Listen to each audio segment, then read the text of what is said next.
All right. Welcome to this week's episode of Get the Fork Out. We have Chef Neil Walker, fellow yacht chef. He has got a pretty interesting Instagram account called Chef Abroad. And what he does is he goes to some of the most amazing restaurants in the world and posts about them. I think he does 2 posts a week. Really cool dude, and there's a lot of tips in there, stuff I didn't know. I thought I was good at this shit, but apparently someone's better. And he gives a lot of good tips on how to find cool places, different kind of resources to online that you can find and plan and make reservations way ahead of time, which is something I never do, which I need to start doing. Great interview, really nice dude, cool chef. Hope you like it.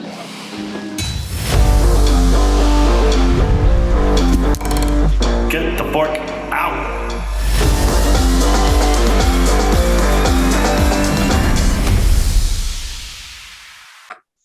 Hello, everyone. Welcome to this week's episode of Get the Fork Out. We have with us Neil Walker, who is a professional yacht chef, and he just got finished making lunch. That's how professional he is. He just banged out lunch, cleaned it up, and now we're going to have a little talk about his prolific Instagram page and how he manages to organize seats at some of the best restaurants in the world. It's pretty incredible.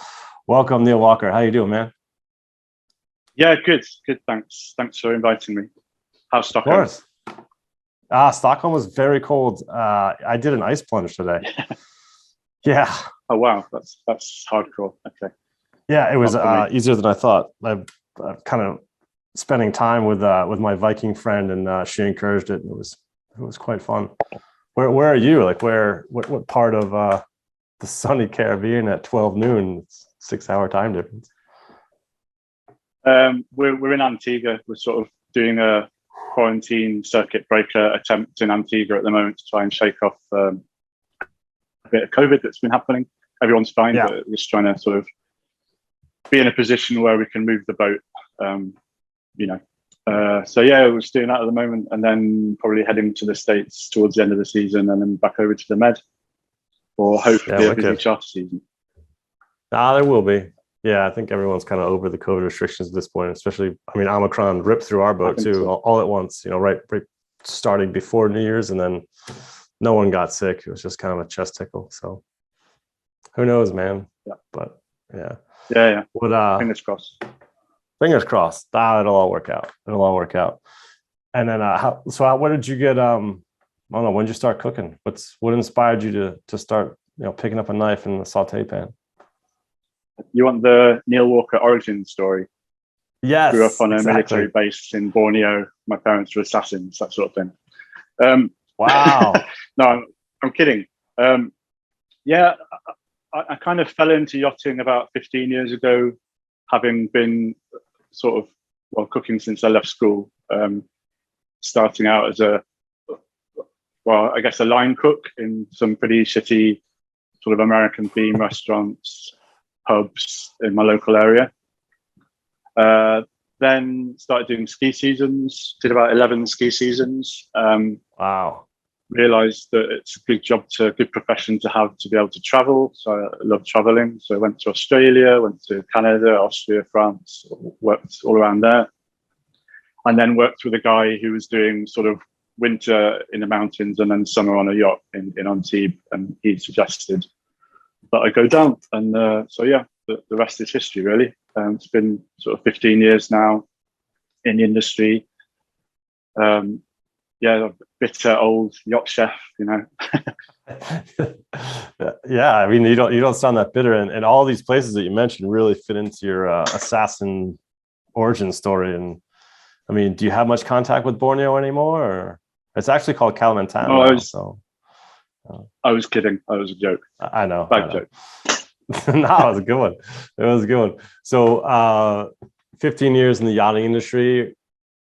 Surely you've had some pretty grim tales from the beginning of your time, as we all do. I think very few of us get lucky, and it's the first boat is a good boat. It's usually a boat that no one else wants. Yeah, I think I've had it pretty lucky, really. I haven't had it too. I have been very lucky, really. I've been on some good boats. nothing out of the ordinary other than the usual, charter sort of stuff, getting woken up at 3 a.m, all that stuff that we all do. I mean, so I moved up. My first boat was a 24-meter Sunseeker, where I was deck chef, just free crew. Slash. Yeah, and then now we're on a 70-meter sort of charter new build. Hell yeah. But everything in between has sort of been gradually moving up in size and towards busy charter boats, which is what I'm all about at the moment. And I'm there with you. Yeah. I get it when chefs say I only want to do charter. Like I feel the same, and probably for very similar reasons. Yeah, I think it gives you a broader spectrum of what you're cooking, and there's always a new challenge every week. So one week you're doing classical whatever for a bunch of guests, and the next week they want Chinese banquets and stuff. So it's interesting in that respect. Yeah, it's always changing as well. Like, and I don't know about you, but like certain charter guests have brought me to strange parts of Food Town I never would have gone to before, and you end up liking that part of Food Town. Like, oh, this is interesting arena to be in. But yeah, I like it. I like the teamwork aspect of it too. I think it's a little more tighter on a charter boat than a private boat. Broad generalization, but my opinion. Yeah, for sure. I mean, the yachting in general sort of links nicely into what I do outside of work, because I'm still, obviously the yacht's traveling around all the time with me on it, so I get to travel to new restaurants that I haven't seen before in different countries, different parts of the world, while I'm working as well as while I'm not working. So it's ideal for me. Yeah, and then I'm sure.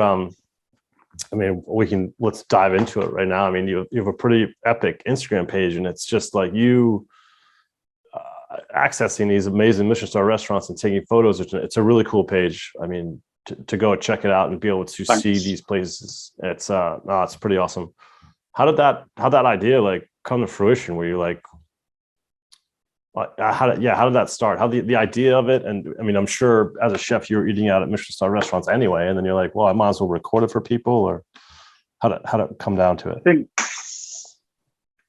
I think I kind of started destination dining, as in sort of organizing short trips for myself specifically to go to restaurants about 10 years ago. And then I enjoyed taking photos of the food from a photography perspective. So I liked making a dish look really nice in a photograph.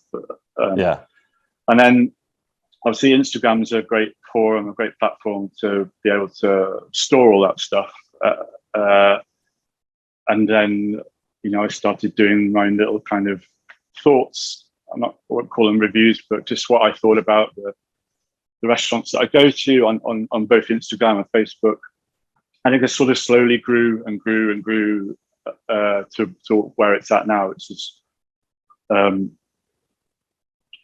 so it's like 42,000 followers at the moment. And I get quite a lot of interaction with chefs and restaurants and other diners that are sort of dining as much as I do. Which is great. And on the back of that now, I'm sort of organizing restaurant tours. So I've got 2 months leave coming up end of February, and I've already sort of organized basically a 2-month non-stop restaurant tour. 9 countries, I think 70 restaurants booked so far. Holy shit. What I'd add also is I'm not sort of Michelin star chasing. There's a lot of stuff in there there's lots of casual dining in there as well. But the rule of thumb is there are restaurants that I want to visit. So I'm specifically going to a place to visit that restaurant, rather than try and bag all the 3 Michelin stars or whatever. Okay. But yeah, it's a fun hobby. Bit expensive. But, I'm sure. So how you gonna do 70 restaurants in 60 days? I mean, you're gonna be full, man. Commitment. Respect that. Well, I mean, lunch and dinner 60 days. That's 120 meals. I know, but like I breakfast, you can't. know, but It's hard to do both for me. Like to do a lunch and do a dinner. I'm just yeah, like, oof. Depends, yeah. you know. I mean, I've been burned a lot planning tours. It's super fun actually planning the trips. It takes a long time, and you have to try and bag all these reservations and get them in the right order. So the first Yeah. 2 weeks of the trip, we're driving from. There's a 3-star in Valence called Maison Pic, and we're basically getting some nice cars and driving from there all the way to Lech in Austria over a couple of weeks, and sort of stopping at all the best restaurants along the way. So that takes quite a bit of planning in itself. And one thing I've learned, back to your point, is to not book 2 big meals in a day, because it's always a disaster. Yeah. You have amazing lunch, you get wasted, you have incredible food, Yeah. and then of course you're like stuffed to rock up for dinner at this incredible restaurant, and you feel super bad not being able to finish the meal. It makes you a bit of an asshole, really. Yeah.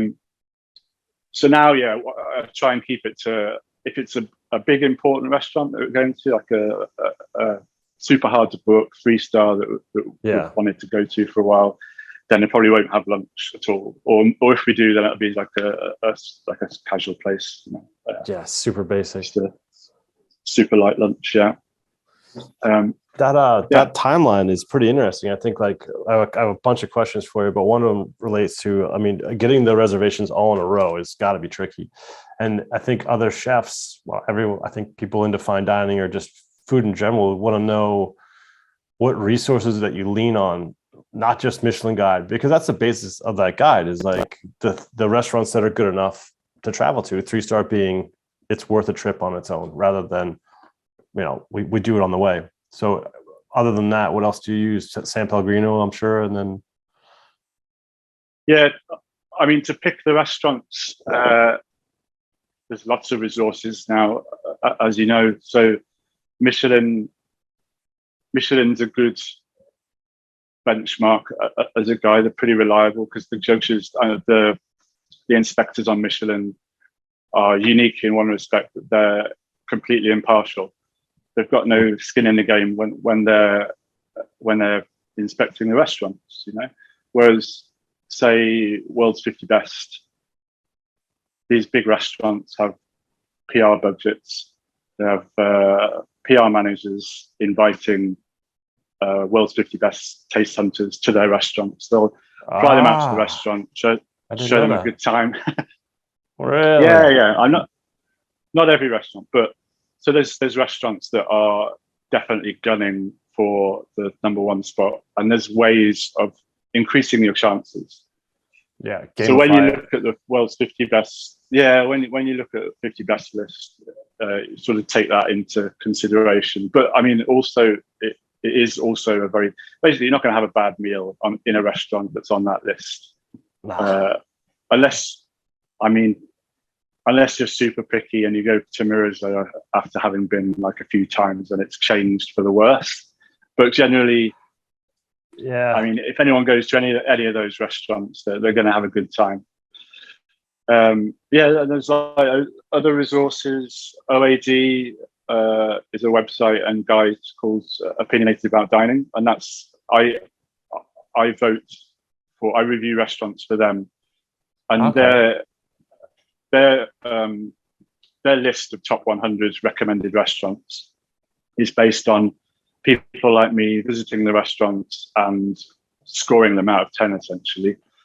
And the more restaurants you visit and the further afield you travel, the more sort of the heavier weight your score that you give a restaurant is taken into account. So if you're eating at 200 restaurants a year all over the world, and you vote for a restaurant, then it's higher likelihood of getting on the top 100 list than, say, a person that eats in one meal a year. You know, so that's another good way of judging restaurants and using that resource, because again, we don't have any skin in the game.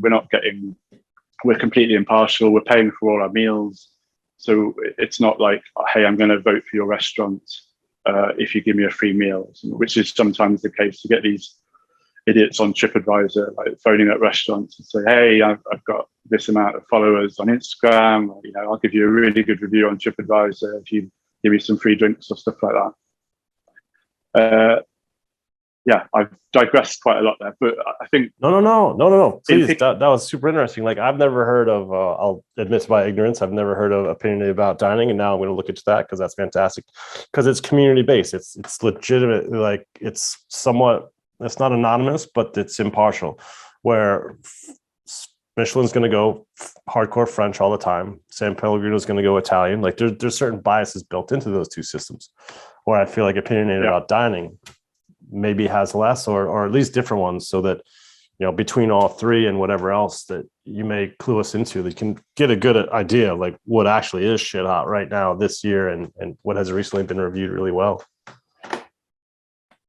Yeah, I mean, so as well as those resources, I'm in a few sort of Facebook forums where you get a couple of hundred food geeks, basically food journalists and some other chefs and some food writers and just enthusiastic diners that have been sort of, because it's fairly small world, like yachting really, like the amount of people that eat out as much as some of the people in these groups, it's actually quite small.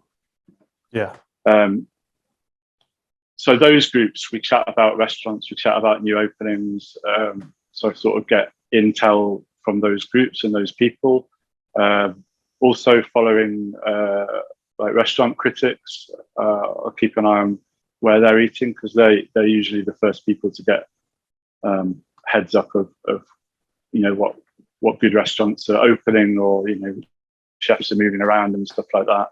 Are there restaurant critics that you respect and appreciate, and on the other side of that, are there ones that you loathe that are just like either corruptible or uneducated or? Marina O'Loughlin for the Sunday Times, I've got a lot of time for. Jay Rayner of The Guardian, I like reading him because he's entertaining, but I just always get the impression he doesn't like eating out very much. And he's always banging on about the price point and Okay. But I enjoy his reviews as a writer. Andy Haler, who's got a website, he's one of the guys that's eaten at every 3-star in the world, along with a guy called Gerhard Huber. So he's another good impartial sort of self-imposed restaurant critic. Basically, he has a website that he's built himself. He doesn't work for a newspaper or magazine. It's just like a hobby for him. All right. Actually made a bunch of money with Shell Oil or something like that. He designed a piece of software for them and then retired ages ago, and now just eats basically and has his website. Yeah. But a lovely guy and very useful to sort of see what's good, especially in the UK and France. He's always one to sort of follow and see where he's eating and see what's good. But yeah. Are there any, before you leave that topic, are there any reviewers that are like French or Italian or Scandinavian that you obviously write in English so that we can all kind of take in their ideas? Because it's going to be English skewed, whatever writers you and I both read, it's going to be usually British in Europe and American in the US. And so they're going to gravitate towards a certain type of restaurant. So it would be kind of nice to balance that out with someone that was native born European, English as second or third language, but they could still write entertaining shit. You don't want it to be this broken English either. Sure. Off the top of my head, the person that springs immediately to mind is Anders Hussar, who's based in Copenhagen.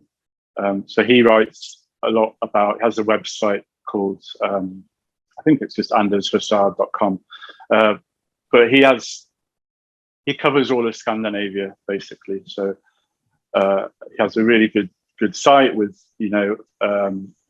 maps of city guides and maps of the cities, and you can use filters to search for the type of restaurant you're after, or type of, if you want a natural wine bar, or if you want like a fine dining restaurant, or if you want a casual restaurant but that's open on a Monday lunchtime, which is extremely difficult in Scandinavia. Everywhere seems to be closed on Mondays. Yes, that's what I'm finding in Stockholm now. It's like everything's closed on Mondays, and then it looks like also Tuesdays, if they open up, they won't do lunch on Wednesday. So like kind of, it seems like the higher end places, the week starts Wednesday dinner, and then Thursday they'll start with lunch service and dinner service together. Yeah, this is where I get stuck all the time planning a non-stop tour, because everywhere's shut on Sunday, Monday, Tuesday, especially the big restaurants that you want to hit. So it's quite enjoyable challenge trying to find good places that are open on those days. Because oftentimes those are the easiest reservations to get, the Monday, Tuesday, Wednesday ones, because I see how you're up against it, because like I got to get the coveted Friday, Saturday ones, and then try to find something, those are hard to get regardless, no matter how far you plan ahead. I get it. And then there's this huge blank spot straight after that where you got to fill time and find restaurants that are open that are worth being on the road trip. Yeah. I mean, often those are the gems though, because the guys that have to open on Mondays and Sundays and Mondays and Tuesdays are probably some of the guys that kind of push and get a little bit more recognition. So they're open. They can't afford to shut for 3 days a week, like the restaurants that you're talking about that are like solidly booked for 3 months in advance. So sometimes you can find some real gems, like Et Hem in Stockholm that I recommended to you.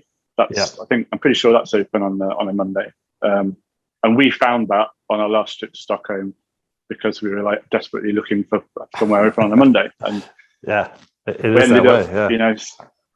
Ended up sitting in the guy's kitchen having a fantastic lunch. So you can find some interesting places that way. I think I'm going to extend my time here, partially for that reason as well, because I was going to leave on Wednesday, but what's the point? I kind of missed some really good. I also want to go to this brewery that I like, and it's fashioned in an old church, Omnipolo. So I want to go see a brewery in a church for sure. Sounds good. No, Stockholm's a good city. Stockholm's a great city. It's amazing to eat in.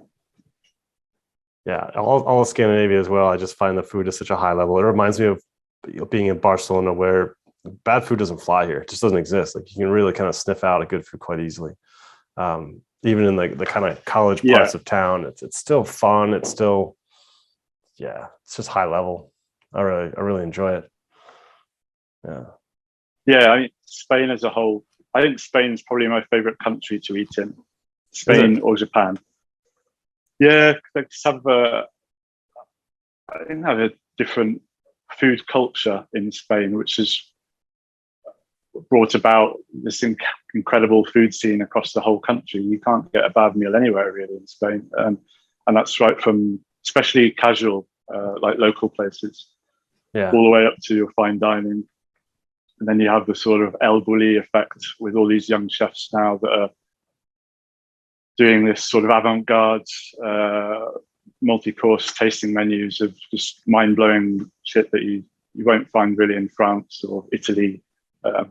It's fantastic country. That's we'll what be doing 2 weeks. Go ahead.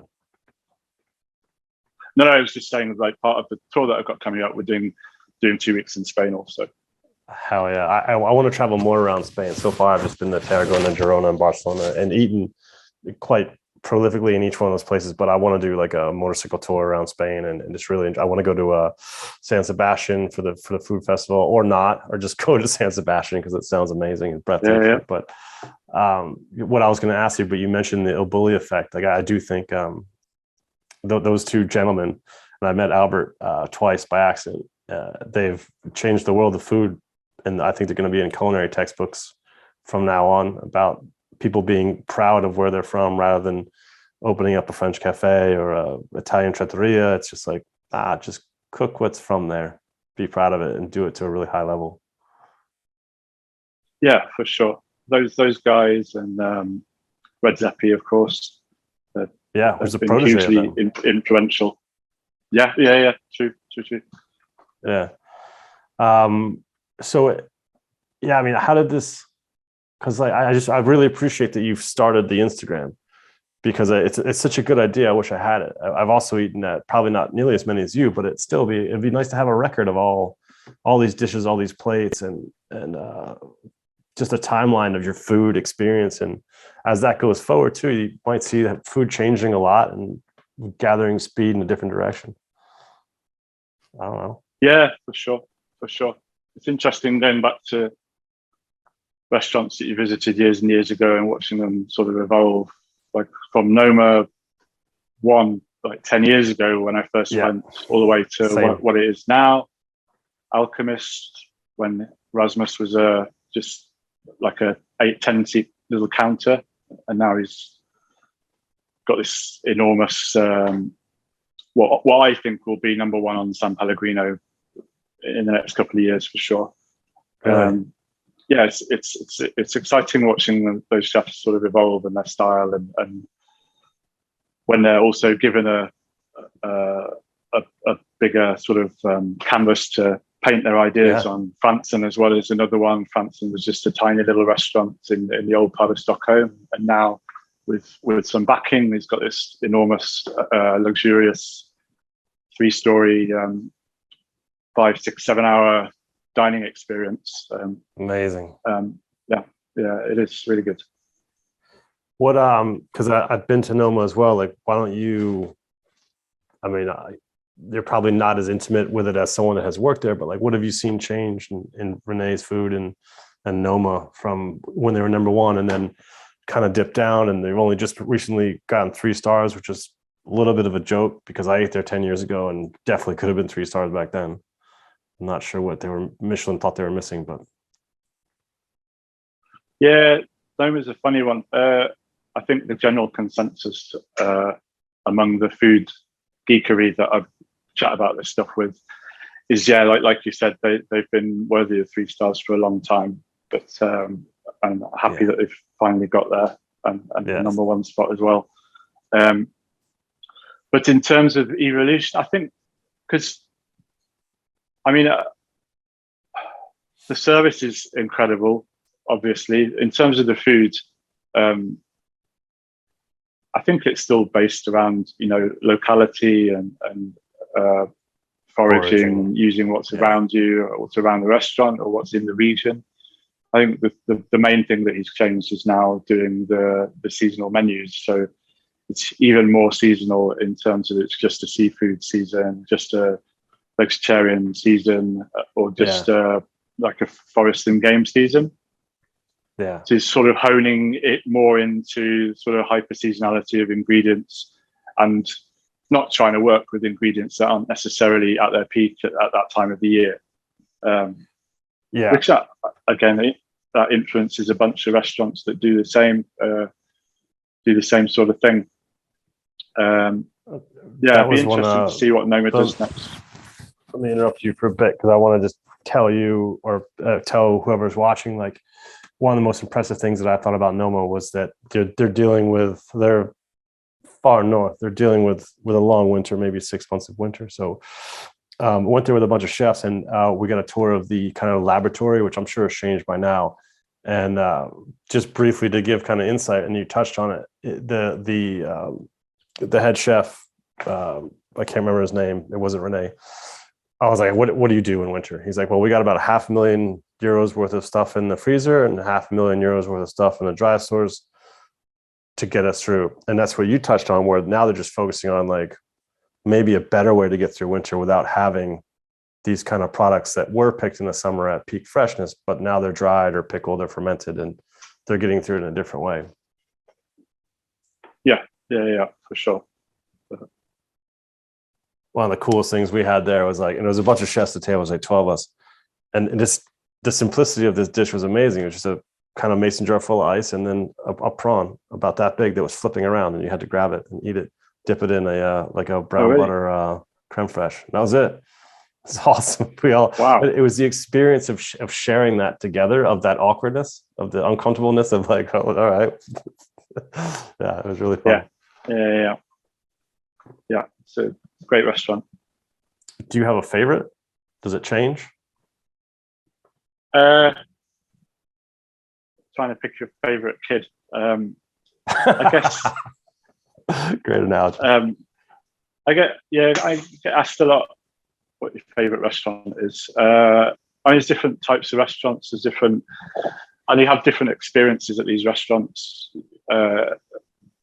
So I always say Alchemist at the moment, in terms of fine dining sort of restaurant, multi-course tasting menu experience. That's my favorite. But then there's Echevarri in Spain, which is out in the Basque countryside, which is probably my other favorite restaurant, just purely for the food. It's just a local guy who actually bought his own. I think it used to be the local bar, and it was in one of those tiny Spanish villages where the bar was the one central sort of communal point where everyone would meet up, and that's where you'd talk about shit. And the watering hole. Then exactly. So then it closed, and he decided that he wanted to keep it open, so he bought it, and then basically taught himself to cook, and now he's one of the hardest reservations in the world. Really, it's super hard to get a table there, and like it's just a fantastic. Heston. I don't know why Heston is so difficult to cook, because it's. I don't know. I meant that he bought the place not knowing how to cook. Like he just toured around the best restaurants you can get into. Then he learned that way, and then worked 19 hours a day or more. Absolutely, a bit like that, and when you talk about your favorite restaurants, it's always about the experience that surrounds the meal as well. It doesn't necessarily have to be the best dish you've ever had. Doesn't necessarily mean it's the best restaurant for you. I've got some really fun memories of Echevarri with groups of people. We've spent the whole afternoon there eating and drinking nice wine, and those are the ones that I remember, 8, 9, 10 years later. Whereas I don't necessarily remember that incredible dish that I had last week. I'll probably remember it last week, but this year that was just a 10 out of 10 perfect dish. But it was, I was on my own, and it was, just a sort of. So that's kind of how I sort of think about restaurants when I think about which ones are my favorites. It's where did I have the best time, where the food was good also. And who are you with? I mean, I've never thought of it that way. You're completely right. I've had amazing meals on my own. Like per se stands out as one of the best meals I've ever had alone, and that was when it was that was a long time ago. It was like 10, 12 years ago, when it was pretty red hot on the scene. And but the meals I've had with other people, and it's just like it changes the whole kind of aspect of dining, isn't it? And that's up to us. There's no reflection at all in the restaurant. It's like, well, who did we decide to eat with? It's nostalgia brings a lot into it. If you have fond memories of a place, then it's going to stick in your mind. That'll be your favorite. What on this tour you have planned, does any of them stick out as like, I mean, these are kind of the I can't wait to dine there either again or for the first time?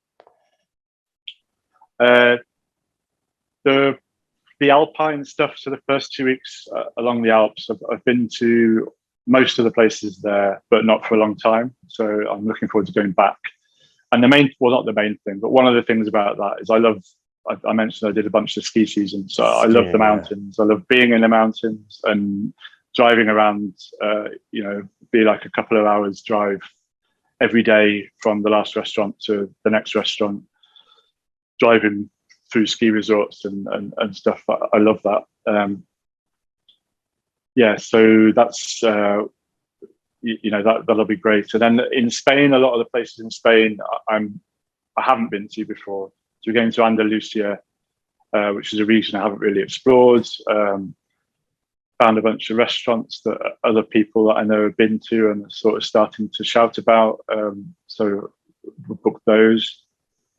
And then the same with the rest of the trip. It's kind of a mishmash of because I always want to go back to my favorites. That's why they were your favorites, because you want to go back.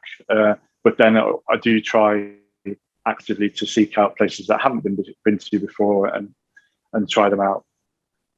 Yeah. Wow, that's incredible. Is there a resort town in the Alps that you think is like a San Sebastian? It's just like everything's high level. Yeah, not really. There's usually like one amazing high-end fine dining restaurant in the resorts, and then there might be like a couple of other casual places. And then because it's a ski resort, and the nature of a ski resort is a bunch of tourists piling in for a week's holiday. Yeah, the rest of it's kind of turn and burn. Yeah. Hence, so that's why you end up sort of going to a couple of places in Chamonix, then driving to Tignes for one place, then driving to Val d'Isère for the other one place, and then another 2 hours to Courchevel or something there's a couple of places there. But everything's not too far away. So if you're willing to like drive around, then and beautiful drives as well. Really epic mountain drives. Yeah, I definitely get the attraction. Yeah. That's one thing that Scandinavia kind of misses. It's been ground flat by glaciers, so it doesn't have a lot of topography. Yeah. Like Copenhagen's a food mecca, but the city itself's a bit grim. Yeah.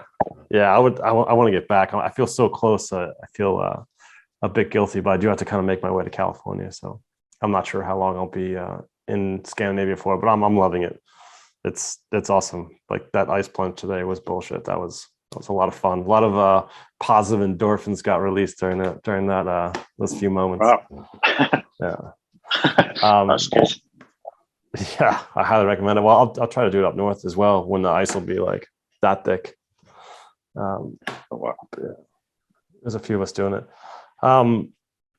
It sounds like a pretty epic tour. I mean, and how is this all? Are we going to see like new Instagram posts as you go? Do you post as you do it, kind of after each one, or you just kind of sit down and do it all at once?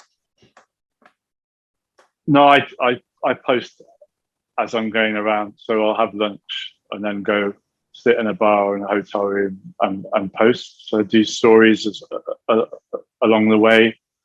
So I just post stories. My actual Instagram posts are about 8 months behind because I only post twice a day. So if you have a meal that's 20 dishes, then it takes 10 days to post it. So like that's a month's behind on the actual. The stories are sort of day to day, which I keep up with when I'm doing the tours. And you get a lot of interaction. Get quite a lot of people watching, quite a lot of chefs watching, and taking note of where you're going and asking questions. So that's also part of the fun of it, that you kind of feel like you've got these people watching what you're doing and are actually interested. I've noticed that too, just with my social media as well. Like you end up feeling like much more a part of the community than ever before, where people are interacting and asking questions, and it's really, I don't know if fulfilling is the right word, but it's great to give back and give information. Like I follow along and always have time to answer questions for people.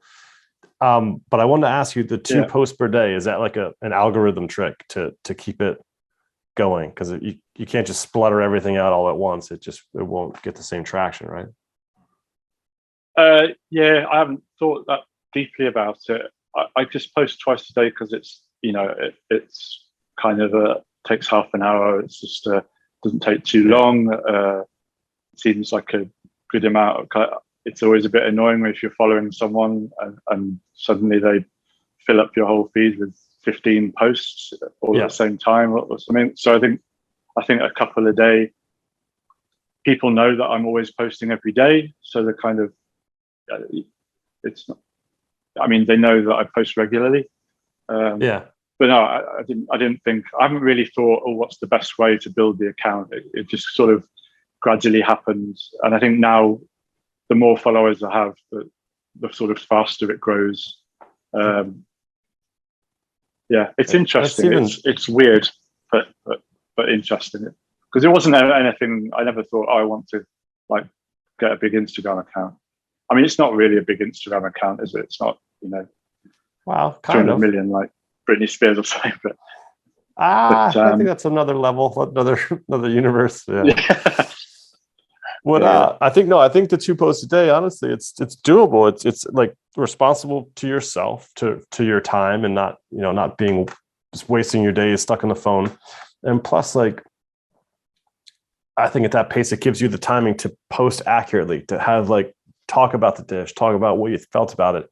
If you're just to like chuck down 16 or 15 or whatever that whole tasting menu was, then the audience is not going to have the patience for it, and you're going to be in your phone for 2 hours just getting that up. And I think 2 a day is great. Yeah. I like that you didn't research the algorithm. I like that you're just like, fuck it. That's what works for me, and that's what's happening. It is annoying, I'm sure, to be 8 months behind when you want to post the most current stuff, but I think it's the right pace. Yeah. I think that also the restaurant gets longer exposure. So if you just post a whole meal from one restaurant in one post or in 2 posts, then that's it. That's the only sort of exposure that restaurant will get. Whereas if I'm posting, a restaurant, like at the moment, I'm posting a place called Il Ferro di Capodorso in Italy, which was like 20 courses. So I'm posting him every day for about 10 days. So he has 10 days worth of a tiny amount of publicity, but publicity nonetheless. It helps. Does this help? This exposure to the restaurants, does that help you get reservations? Has it benefited you in any way? It does. Now and again, it does. You worked hard, man. I mean, I think a lot of chefs generally speaking, chefs like other chefs, so that they enjoy cooking for other chefs, I think. And also, I think they like people like me that spend all their money and all their time traveling around eating in restaurants, that are super enthusiastic about it, and not going around critiquing them too much. They're going purely for the enjoyment of eating. I think chefs appreciate that and they like that. So yeah, it helps to get reservations for sure. But to be honest, you don't need a lot of help getting reservations. It's if you plan in advance, a long way in advance, my issue. Then it's easy enough to get in. Most restaurants, it's fairly straightforward. If you just make a note of when they're releasing their reservations, and on that day book your table, it's fairly straightforward. There's only a few that are like super hard, and then you have to pull out the secret tricks and to the chefs and stuff like that. But it's interesting, the Instagram account, so today something happened. Marina O'Loughlin of the Sunday Times, she's a food critic on there. She reviewed a restaurant, or she published the review today in the Sunday Times for a place up near Newcastle called Pine. Pine invited me to go and eat there, just because they're a bit out of the way, and they saw that I eat out a lot, and I was planning a trip in the UK, and they said, "Hey, come up and see us, because I think you'll really like it." So I went up, loved it, tagged Marina in a little message saying, "You've definitely got to check this place out."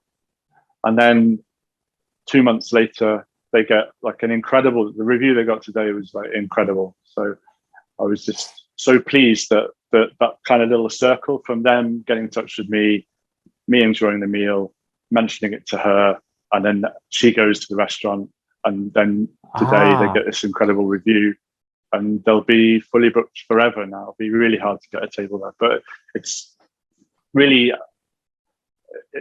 I love that when you can recommend a restaurant to someone, even if I just send you to those places I sent you in Stockholm saying, "Hey, go there, I think you'll like these places." But if you can do that and it gets in a national newspaper, you've got all these people that have got their eye now on this restaurant. I think it's fucking great. Really, really good. Really fantastic. Absolutely. Yeah, and it's such a very chuffed it's such a about positive experience on kind of all fronts. And you're obviously enjoying yourself as a chef, toying around eating, and then also, yeah, to expose people to little hidden gems is it's got to feel good when it just works out that way.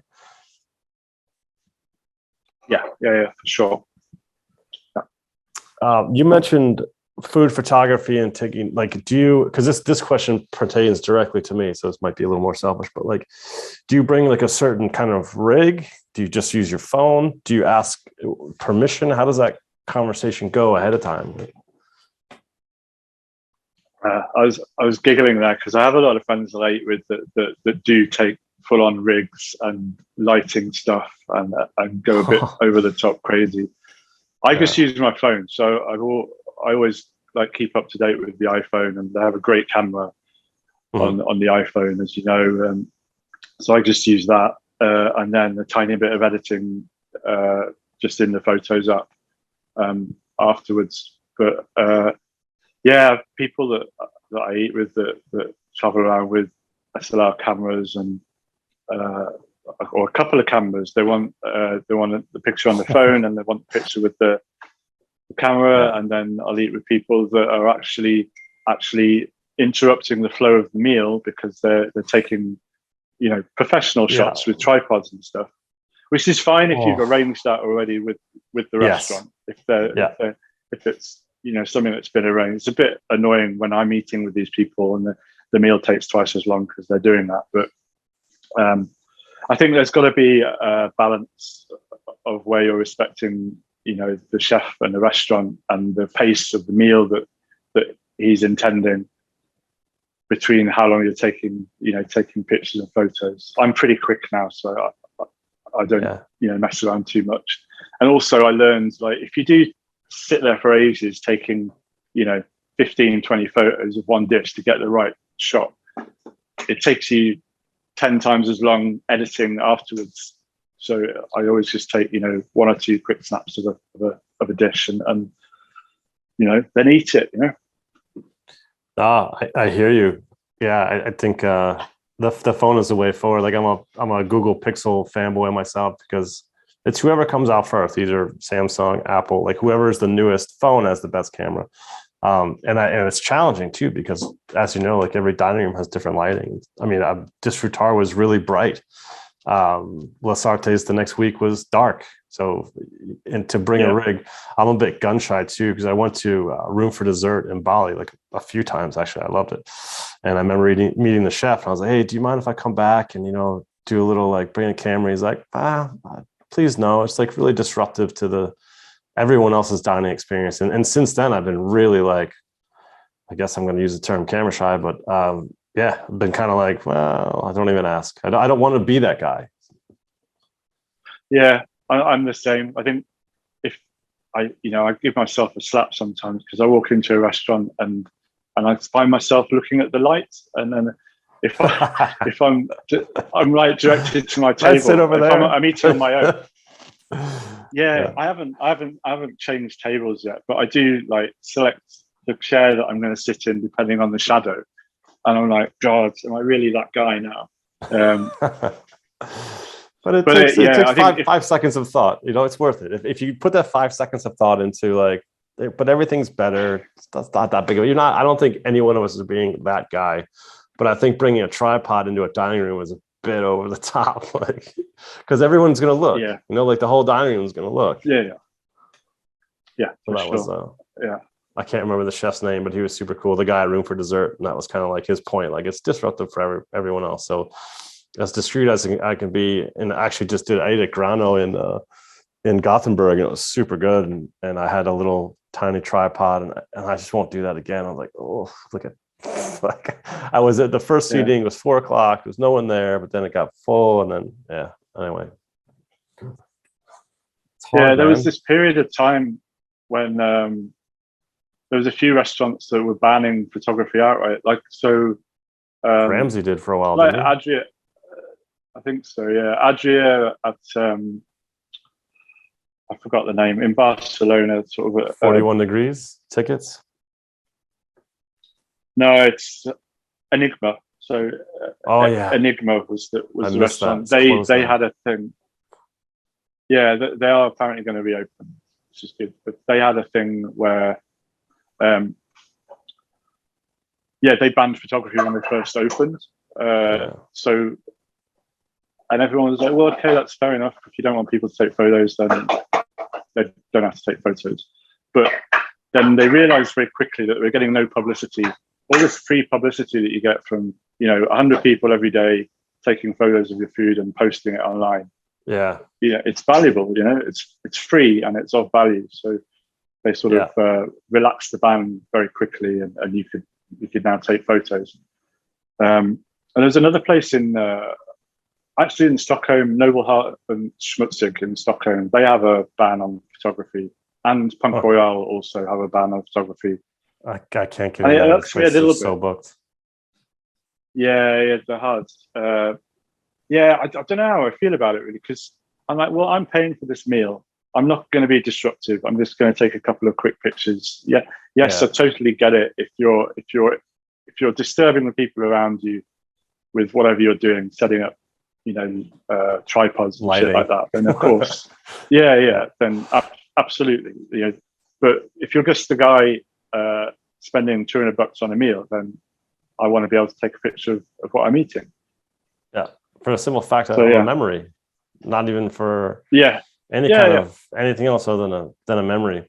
I wonder if kind of the way this came about, like the timeline of it, was because for a while phone cameras were kind of shitty, and now they've gotten to a level where, and I think people were probably taking really terrible photos with a flash, and flashes make most things look really bad unless you're pro level with the right camera and the speed settings and all that shit.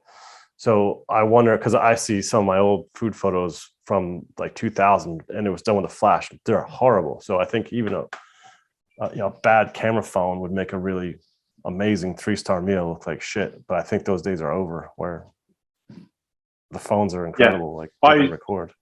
You'd be surprised though. But but I think it takes a little bit of skill to get good photos. But obviously, the phones these days are so good that they really help. But I think anything like that's like beneficial to the restaurant and to the chef, because it's all good publicity. That's a good point. And it's free. Yeah. It's interesting. Yeah, because it's open. It's like, also I think within chefs as a community, within ourselves, we've become much more open for information. Like there's no more secret recipes. There's like that almost doesn't exist anymore, because it's just do a Google search. It's all there, and I think that's great. And I think that's I've been cooking food professionally for almost 30 years now, and to see the change of access to information, everyone's level comes up, because there's no secrets anymore. You don't have to go to Italy to learn Italian food. You can really watch some pretty kick-ass chefs on YouTube and watch the technique. And that's just one example of what I'm talking about. So I love that idea of, well, you can't really hide pictures of your food as a restaurant. It's like, they're out there. Just don't worry about it. It's more courageous, I think. Yeah. Less kind of wimpy. Yeah. Just take it as flattery if people are, using your photographs of your dishes and stuff. For sure. Sick. Well, I'm getting hungry, so I should probably go out to the white icy streets of Stockholm and see what kind of amazing food I can scrounge up on a Sunday night. Astoria should be easy to get into. You think so? That's way out. Oh, that's way on the peninsula. That looks pretty dope. I will check that out. But the Astoria is in the city center. Yeah. Okay. It's like on the main, right in the middle. But it's a massive place. I'm thinking of Ara, AIRA. Yeah, that one's kind of. It was like 15-minute in a taxi. Yeah. They all look amazing though. This trip has been so last minute though. I'm struggling a little bit, but that's neither here nor there. Well, I know you got to get back to your boat life there in the sunny Caribbean. I'm gonna go put on my hat and my 8 layers and some gloves and just get out there, have some amazing Cool. food. But I really thanks a lot for sharing your story, man. It was really cool. I think a lot of myself, I'm just going to include myself. Like I think I'm an expert at dining out and Michelin stars and all that, but like you have kind of taken the level up. And I think I know I appreciate these tips and these other resources that you mentioned. I'm sure other chefs do, just to make it kind of easier to find amazing meals out. Yeah. Thanks for coming on. Get the Sure. fork out. Yeah, no problem. Cool. Thanks for having me. All right. Stick around for Bye. a little bit after. That's it, everyone. Thank you. Hope you enjoyed. Take care. I hope you enjoyed that conversation with Chef Neil Walker, a chef abroad on the gram. Check out my friend there. Next week we have Chef Frosty, also known as the Guy Man on the gram. And we have a great conversation. We hear about his kind of upbringing, how he started the whole cooking journey. And we talk about this gentleman behind me and how he got his dad gently nudged him into trying to apply for a 3 Michelin star when he was 17, which he got. Boom. Great story, great dude. Hope you enjoy it. Bye.